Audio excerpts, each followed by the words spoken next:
This is really the meat and potatoes of this K10 build.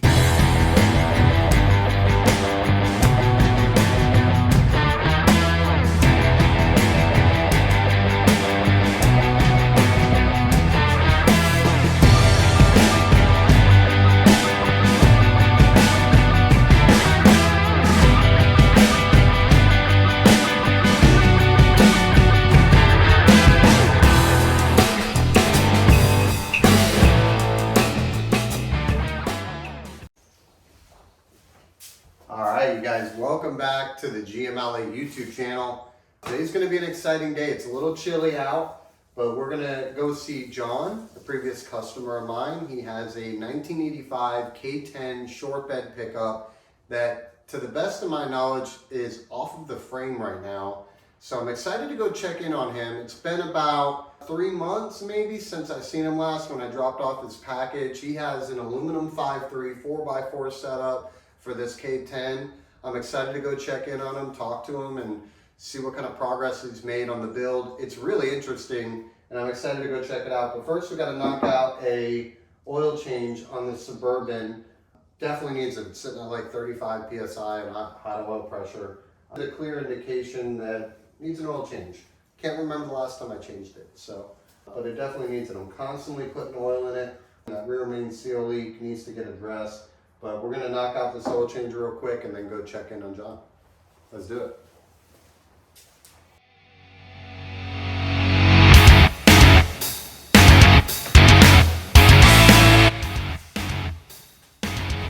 You guys look, only the best. Wait.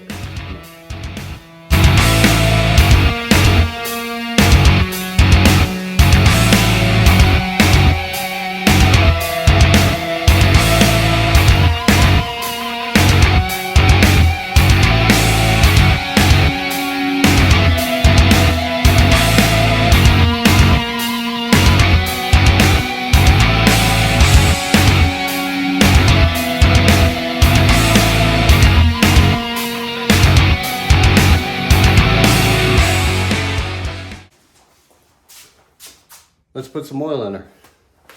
I use 10W40, guys.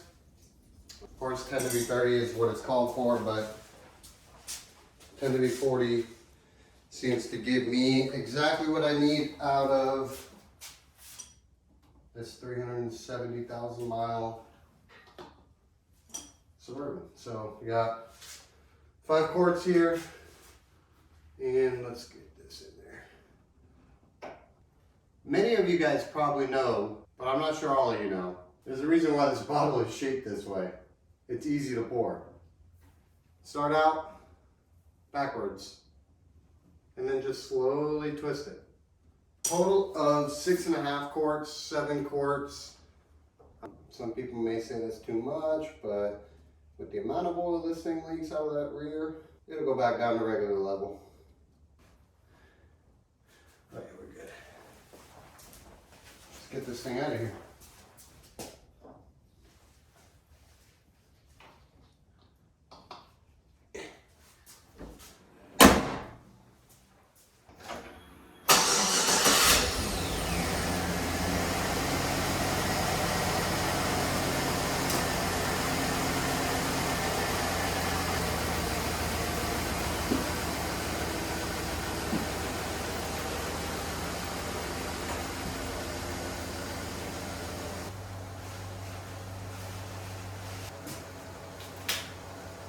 All done.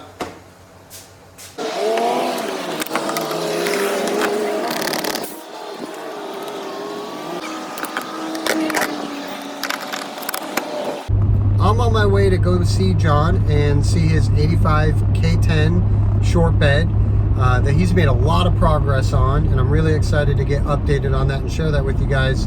But I do want to talk about the business aspect of what I do, because the next episode, it will be me driving up to Michigan. I'm going to be visiting a supplier that declined to do business with me. The reason why they declined to do business with me is because I'm technically a broker.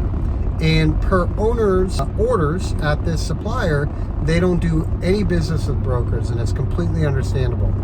if you're unaware, there are people online that will sell you a part and not actually have the part. So they sell you a undercarriage for whatever vehicle and say it has 30,000 miles on it. So you order it from them, they turn around and they order a 300,000 mile undercarriage and send that to you. And when you get it, obviously you're going to be upset and you're going to take it out on the people that sent it to you, most likely, because that broker is not going to answer your phone calls. I understand perfectly why the supplier doesn't want to deal with brokers, but I want to go there and try to convince them to do business with me.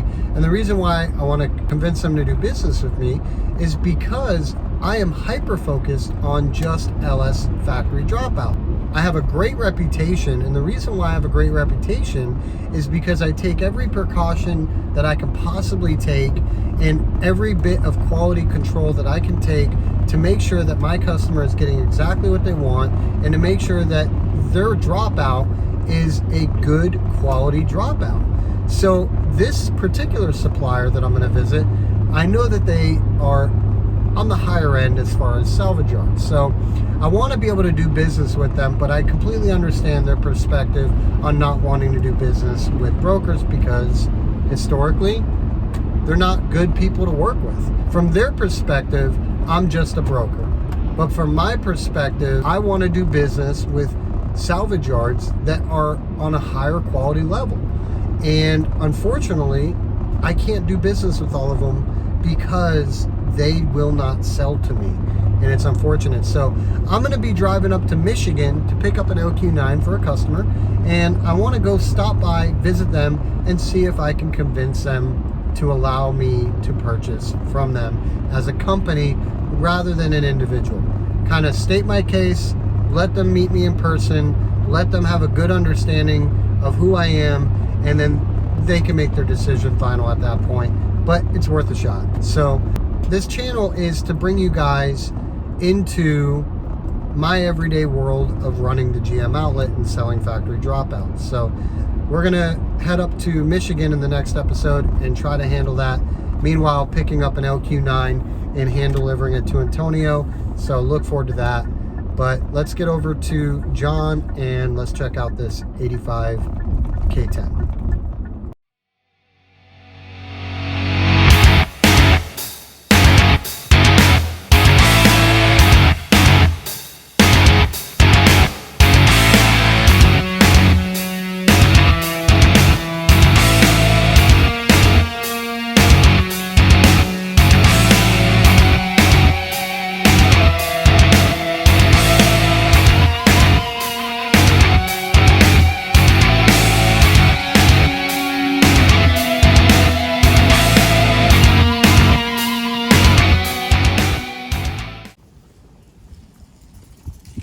What's up, brother? What's going on, man? How you doing, man? Been a Stay minute. warm? I'm trying to. I keep having intentions on coming out and getting started doing something, and I'm like, man, it's cold out. It's super cold. All right, you guys, we're going to take a look at this 1985 K10 Silverado, right? The Blazer was around back then, though, right? It's in the garage. That's Oh, you project have number 2. We didn't bring that up yet. All right, so, John, tell us a little bit about the history of the truck. Yeah, I was messing around on Marketplace, and my son was actually in the market for a truck. I had my Blazer, and we found this down in McDonough, and the guy was just looking to get rid of it. Right. Yeah, he was in the filming industry when it kind of bellied up, and it was a project he bought, and I just kind of picked up where he left off. Now, what happened with the side here? The story has it was built for a kid. The dad had built it for the kid, and like these square bodies are known to do, the frame broke behind the steering box, and he lost control, put it in the ditch, and when it stopped in the ditch, it was too much on a lean, and it just fell over.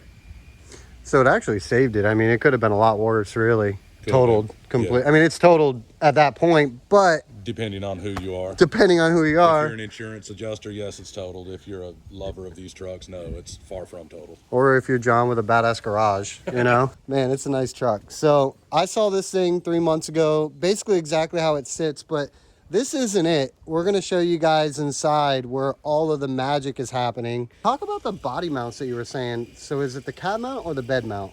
It's the cab crossover for the rear of the cab, and the frame I bought is a 79 frame, which most people know they're different in the front where the bumper mounts, but they don't realize that the cab mounts are different in a way that the older mounts are known to squish in the rear, and that makes your body lines not line up and things like that. So I had this frame. It's pretty much rent in the front, but on the, as far as cross members, things like that, I just pulled them, put them in the older frame, and kind of updated the older frame.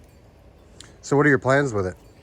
I wish that was easy to figure out. I planned on just building it and driving it, but you'll see as we look at some of the other things, some things snowball on people. Well, let's go check that out, right? Cool. This is really the meat and potatoes of this K10 build. John, you want to tell us a little bit about what we got going on here? Well, as far as this, I mean, I got the frame because the other frame where it broke was just too bad to fix. It not only broke at the gearbox, but it bent it down. So, I mean, the bumper sits probably 1.5 inches lower on that side. It would have been way too much to deal with. So I bought another frame. It's 1979 frame. And the truck's an 85. The truck is an 85. The length, the mount points, all that is the same. Differences as far as how the front bumper mounts. Easy to get past. The thing I noticed was the cross member I changed. It was because the older one, the mounts are so tall, they're famous for squashing, and then your bed looks like it's 2 inches higher than the cab. I've seen that countless times too. Exactly. Yep. And I mean, the mount is this high on a 4-wheel drive, where you can see that one is a lot shorter than that. Definitely.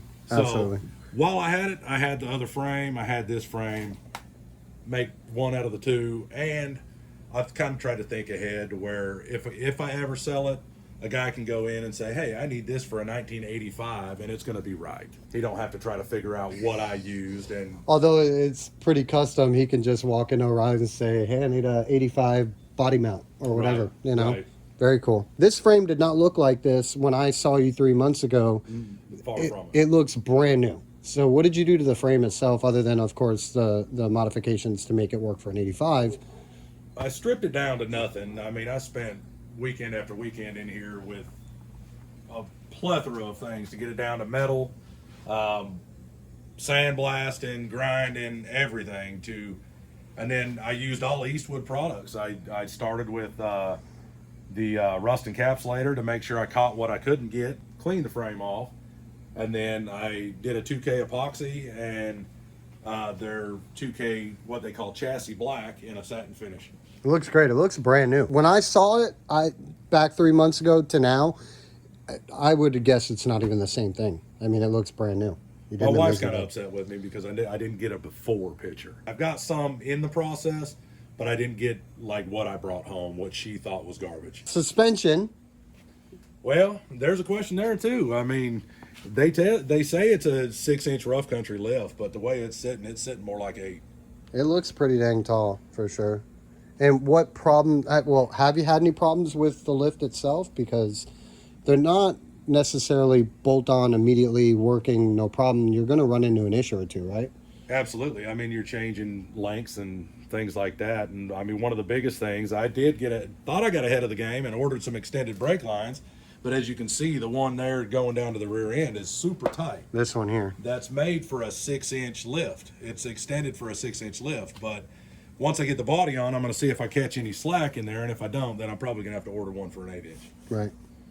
Because it's a 6-inch lift. 6-inch rough country lift on a 79 frame. 79 frame. Converted to 85, essentially. All new brake lines, all new fuel lines they're going to be putting on it, new fuel system, all that stuff. You said maybe a double tank system? I go back and forth. Obviously, there's cost involved. You're buying 2 of everything, but you got to get an 87 up tank. Therefore, it's baffled inside to run the LS. When you got to buy 2, it gets double the money. So I've got the piece to fix the damage on the bed. I've got the option now. I could eliminate the fuel door, but I'm going back and forth. These wheels were on the truck when I brought it home. Okay. When I got the frame back together, I went to put the wheels on and it wouldn't move. It wouldn't roll. Well, just to try to kind of figure out what was going on, I knew I had a clearance issue, but I didn't know exactly where. I bought a 1/4-inch wheel spacer, put behind the wheel, mounted the wheel, and it ended up, that's what it was. It was a 1/4 inch. Come to find out, it was the ears on the calipers.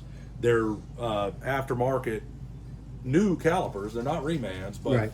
the stamping is obviously off by that little bit, and it was catching on the inside of the wheel. So you're going to shave those off, or? I am. I'm just going to grind them off and take the spacers out. Okay. Very interesting. So drums in the back, discs in the front. What did you do for axles? Because that's pretty interesting where you got the gears from, right? So tell me about the axles. That was bad luck turned into good luck. It had 308s in it, which are garbage. Right. The frame I bought had 308s in it, which are garbage. Again. And the Blazer's sitting there. I planned, that's my next project, is going to be a 2-wheel drive conversion. And I climbed under it, and they were 372s. So I pulled the front and rear out from under it, put the front and rear from the frame back under it, so it's still rolling. So you basically just swapped what you had going on. Okay. Absolutely. Gotcha. So technically, it's a 79 frame. They're 88 axles. Okay. And the transfer case will also come out of the Blazer. Are the actual axles new because they look new? I rebuilt it all. I put all new everything in it, with the exception of gears in the front. This is something that you are going to be extremely proud of, I assume, when you're done. This is insane. The quality of what you're doing is far beyond what most people do in their garage. You know what I mean? What we're looking at here really does express the quality of somebody that can put their mind to something and really make exactly what they want, because that's what most people do with the LS swap is they want reliability out of it. They want to be able to drive it. They want to get in there on the weekend and start the car, no problem, drive it, no problem. You're tackling a lot more than just the drivetrain. You're tackling every moving component in the whole vehicle, right? Well, one of the biggest things is you got to understand, I sold a brand new truck to build this. And by doing that, I mean, the market's crazy right now. They gave me stupid money on a truck that I had 3 years. I sold it for almost as much as I bought it for, and I got all that equity in my pocket. Now, here's the issue. I wanted reliability. Well, in part of wanting reliability, I fell into figuring out that I got a little bit of an OCD problem. And when you start putting old parts next to new parts, they look horrible. So here I am, and a lot of people give me grief, but yes, this is my daily driver. And a lot of guys, with my everyday business, I talk to people every day, multiple people daily about their LS swap, and that's exactly what a lot of guys plan on doing is they want to daily drive their LS swap, and for good reason, because obviously you get a ton of reliability out of it. But when you do a project like this, you can literally daily drive this. This is going to be just like it was back in 1985 with much better components all around and really built to exactly how you want it. Well, exactly. I mean, one of your biggest things is mating old with new. Right. Where in a 4-wheel drive application, you get into an issue where how am I going to get it to read speed correctly, both in 4-wheel drive and 2-wheel drive? Well, the good news is Advanced Adapters has fixed that, where you can buy a kit to mount to the tail shaft of the transmission. It adds a reluctor wheel and a VSS plug to where now you're getting transmission speed all the time. So therefore, when you're in 4 low, it'll still shift correctly. So what you're saying is this adapter is going to be changed over to a 4-bolt adapter, right? It goes in addition. In addition, okay. And the reluctor wheel you were saying The reluctor wheel will mount behind here, okay, on the output shaft. It's a 40 tooth, I believe, which is standard GM, right, and it'll send signal to the computer. Which the problem would be if you're in 4 low, in 4 high, it normally shifts from first to second right around 11 miles per hour. If you're in 4 low, it'll never shift. So you're going to tack out before it ever hits 11 miles an hour. Right. Exactly. So again, the solution is the adapter. Yeah, I mean, you can get them. A lot of people sell them, but what I'm figuring out is it's just like anything else. One company produces it, everybody else sells them. So that's a real technical problem that people don't necessarily think of when they're doing a build like this. Absolutely. Right. But you figured that part out. Well, with some help. I mean, my brother-in-law did a lot of research with me, and we just chased it down. Like, that's part of doing this. You got to be a problem solver or you drive yourself mad. Yeah. Well, at the end of the day, you're going to be left with something that you could jump in the morning, not worry about, you know, dealing with a carburetor, and not worry about, you know, getting stuck on the side of the road because something failed. You're over here handling every single component that you need to handle, even thinking about situations where you might need 4-low. Right. You know? Probably never. It'll Probably be never. a mall crawler and never see dirt, but it's fine. If I ever need it, it'll work. Well, let's talk about what's standing behind me. The elephant in the room. Yeah, the elephant in the room. So this started out life as a 2004 LM4 from a Buick Rainier, which is basically a Trailblazer. It's a GMT 350, I believe. Basically, the Trailblazer SS came with a 6-liter, and there were some regular Trailblazer versions that came with a 5.3. The 5.3 is an aluminum LM7 is basically what it is. So you have the LM7, you know, the most popular 5.3 liter out there, and they did make an aluminum version. Now there was a couple things that you needed to change, of course, because that chassis came with a very unique oil pan. And tell us a little bit about what you had to do with the oil pan situation. Well, the oil pan situation, that was a simple fix. I got on Amazon, they sold a kit. I got the pan, the gasket, the dipstick, which most don't come with, which is kind of odd because they all work together. Yeah. But it came with a dipstick, and it also came with a block off for the oil cooler. Yeah, so you also and had the windage tray. The windage tray, the pickup tube, the dipstick, and the pan basically is all one kit. All one kit. And it's super important that you guys, you know, obviously you're going to need a pan for most swap, and you want to make sure you're getting the right pan, but you want to make sure you're getting all those components with the pan because they need to work together. You don't want to get a pan that has a dips and dipstick separate. You don't want to get them separate because when you go to check your oil, you want to make sure you have the proper amount of oil, and this and the pan have to work together for that, right? Absolutely. So the LM4, the one probably most unique feature of this motor is the fact that the dipstick tube in the original application was actually going through the pan. The pan. Right? Not the motor.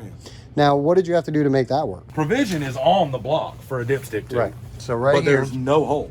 Right. So you have to pull out your trusty micrometer and drill a hole. How long did it take you? No, it took me longer to get the courage. I mean, really, because you've got oily, sticky parts in there, and you're sending metal shavings in there. We all know what'll happen then. Yeah, for sure. So I kept it upright like this, drilled the hole, and then took a vacuum to it and made sure I got every little piece and shaving out of there. Anytime I sell an LM4, I make sure to talk about that. I sold a couple of these since then, and that's definitely a talking point because it is something, you know, you can get nervous drilling into your block, but if you do it properly, it's really not that big of a deal. And like you said, the biggest problem was just kind of building up the courage to do it. So it looks like, obviously, it worked out really well for you. You got a lot of ICT on here, I see. Well, I kind of fell in love with ICT. They're really inexpensive for what you're doing. Yeah. They're for a budget build type deal. Well, and their quality is amazing, they too. are. I mean, they're thick, they're nice, they look great, and I got a lot of stuff for a little bit of money, so. Well, you got ICT mounts, you got ICT brackets for your coils, ICT serpentine kit, and it really makes it look amazing. So this engine did obviously not look like this when I dropped it off. It looked like this. This is something special for me to see because I pulled this engine and transmission myself in my garage and delivered it to John, and this is what he made of it, man. It's amazing. What was the mileage on it? Do you remember? 142,000 miles, and you would never guess it. I mean, he's got some photos that hopefully I can share on the video itself. This thing looked completely different, and you did an amazing job. I mean, it looks amazing. Appreciate it. Definitely. This is not something you would expect to come out of somebody's garage. Well, I mean, I sought out on this build. It was kind of a challenge to myself that I wanted to do it myself. I didn't want to, you know, farm it out. I didn't want to buy it done. I mean, I wanted to build a truck, and that's exactly what I'm doing. Well, everything you're doing ends up looking brand new. If you're gonna do it, why not do it? Yeah, I mean, for sure. I ain't got no half-ass in me. Did you get these heads refinished, or what did you do with the heads? I didn't. I actually cleaned them up. I got some little grinding attachments for a drill at good old Hobo Freight. They're nylon, so they don't eat in the aluminum. And then for in like the small spaces, I got these little guys for my Dremel, which are brass, and again, won't eat into the aluminum. And I just spent half a day out here cleaning. Well, they look brand new. I mean, if I was to look at this without you here, I would immediately assume that you sent them off to get them done. Obviously, the insides, you know, whatever. But for what I see here, if you had a block off plate here, I would guess all day that you went and got them resurfaced or something. I mean, they look brand new. This whole thing looks brand new. Yeah. Even with the pan off, I've seen the photos that you posted, and the pan off, it looks brand new under there with the windage tray and everything. So it's I cleaned up a lot of stuff, and I tried to do a little research on weak points of the engine. I put the second bolt in the oil pickup and made sure it was solid. When you guys pull your pans on your LSs, you're going to see a single bolt on the pickup tube going into the oil pump. There's actually a hole for a second bolt, but you need a bracket, right? Yes. There's an additional bracket that you buy. Little clamp. It almost looks like a distributor clamp. Right. And then that'll actually utilize both holes to put that tube up there, and you're a lot safer for sure. What are you running on a cam? Stage 4 BTR cam. Stage 4. So this thing's going to have some chop to it. Oh, it's 14 degrees overlap, I think. Oof. And you got 640 or 650 lifts somewhere around there. Yeah, big. Yeah, it's a big lift, man. So you got springs, all the supporting mods to go with it. Springs, right? titanium keepers, resealed the valves. And I put in a new timing set and new oil pump. And as well as I did the barbell. Yeah. When I did the rear mag. Super important. So the barbell, there's a lot of good videos out there on YouTube that'll show you exactly what you need to do for gaskets, but the internal gaskets are probably the most important.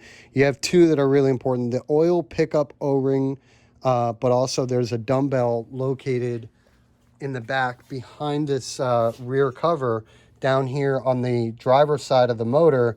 You'll be able to.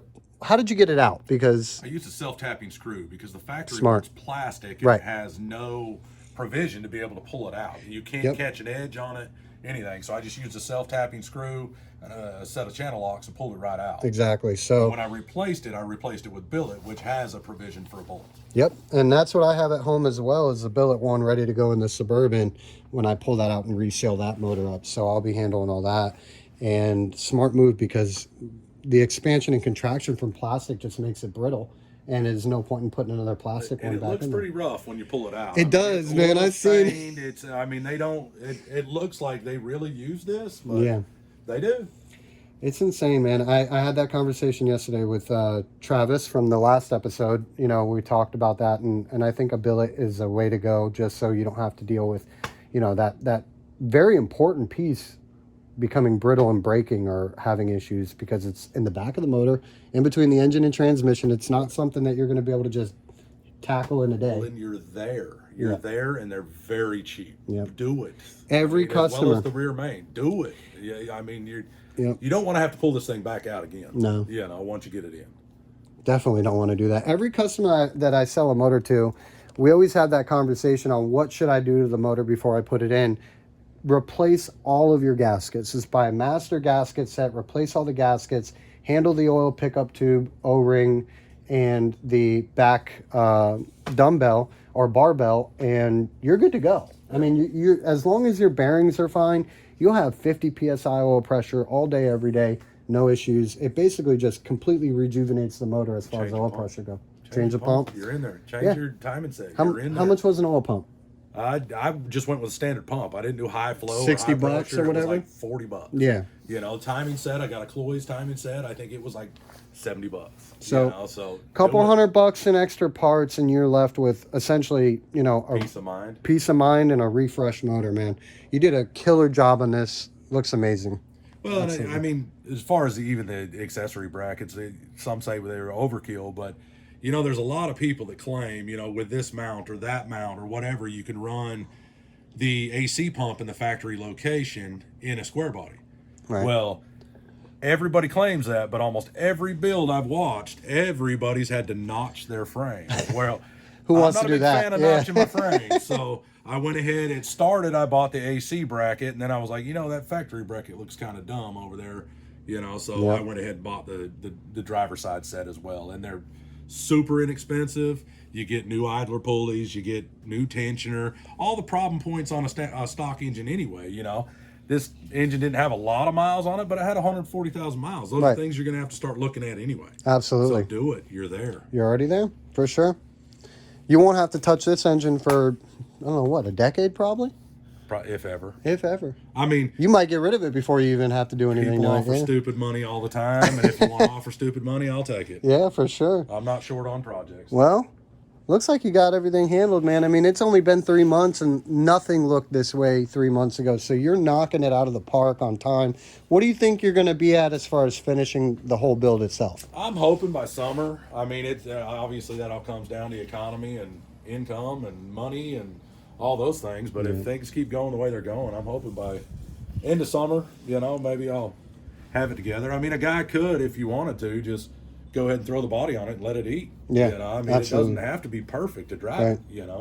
So, Well, I mean, the important stuff has all been touched. Yeah. I set out, I mean, my goal was to have a mechanically sound vehicle. I mean, the body, the interior, things like that can wait. I Yeah, mean, for sure. You could spend the rest of your life doing that if you wanted to, but Well, that's where I'm speaking at. of the body, we can go look at the cab. So you're not going to utilize this cab anymore, right? So this cab was obviously damaged in the accident from 2 owners prior, but we got a cab over here that he's put a fair amount of work into it, but this was the replacement cab that you bought for the truck. And what have you had to do to it so far? I did driver's side cab corner, passenger side outer rocker and cab corner, and then I cleaned all that GM gunk off the firewall, Right. that goopy whatever it is. Now I just got to get it sealed up and get it primed and get it on there. Looks great. The floor looks amazing.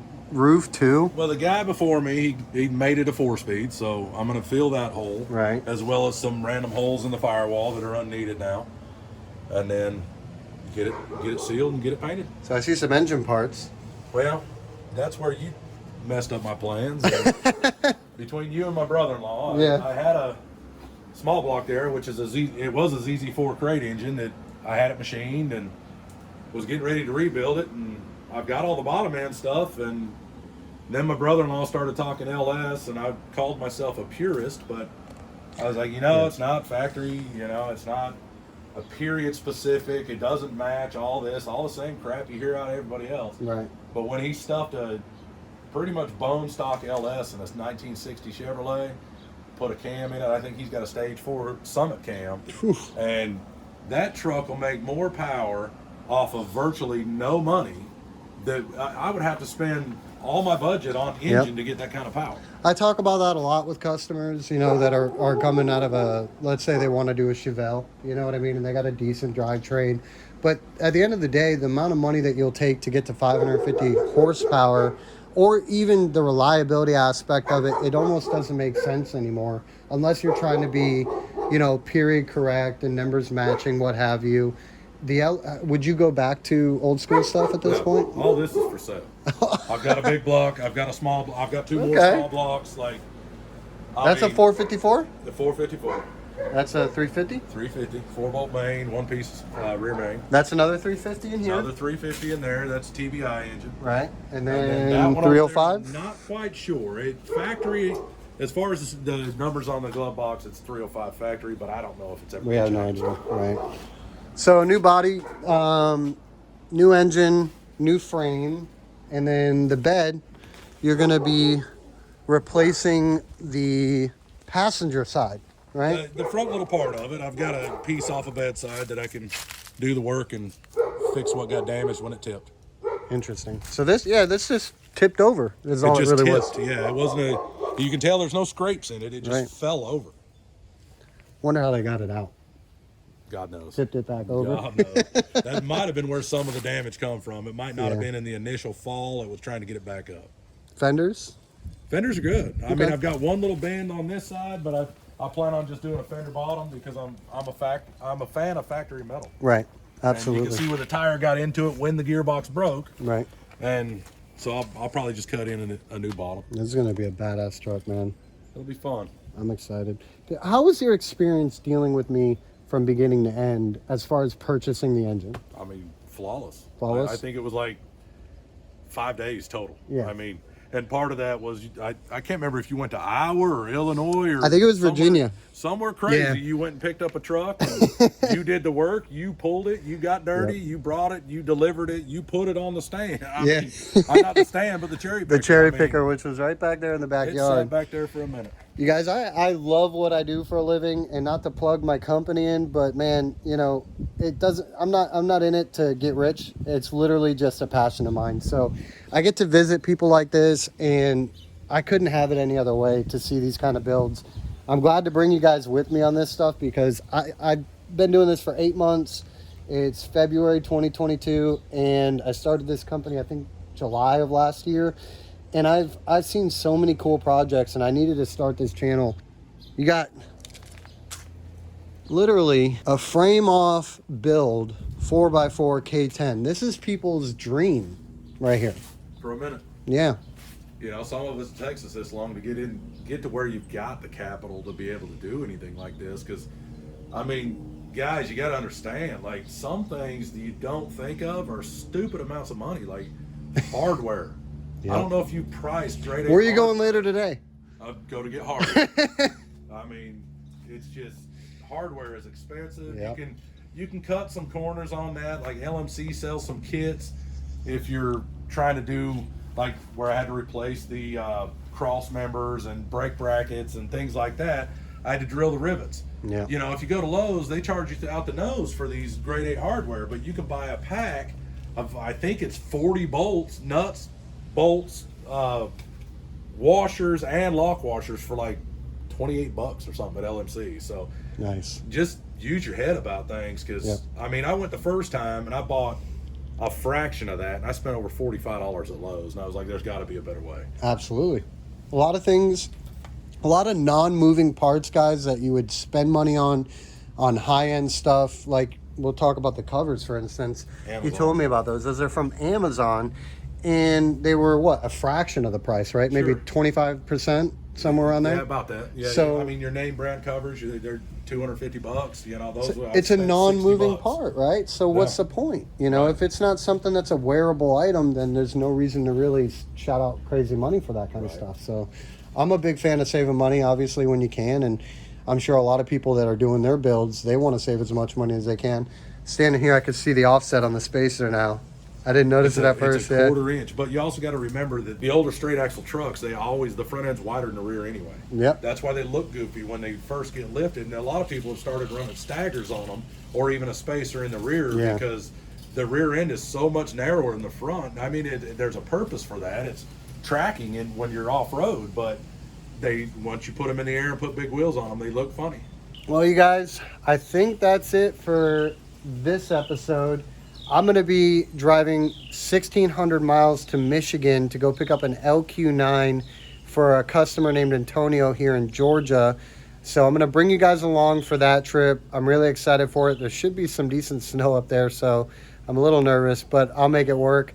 Go up there, pick up an LQ9, talk to that supplier, hopefully, that didn't want to sell me an engine, and try to handle that situation, because I completely understand where they're coming from, but I want to get that situated so I can have more supply to you know, hand over to customers. So after we deal with that in Michigan, we're going to head back down to Georgia, meet Antonio, see his 89 Camaro that he's putting the LQ9 in.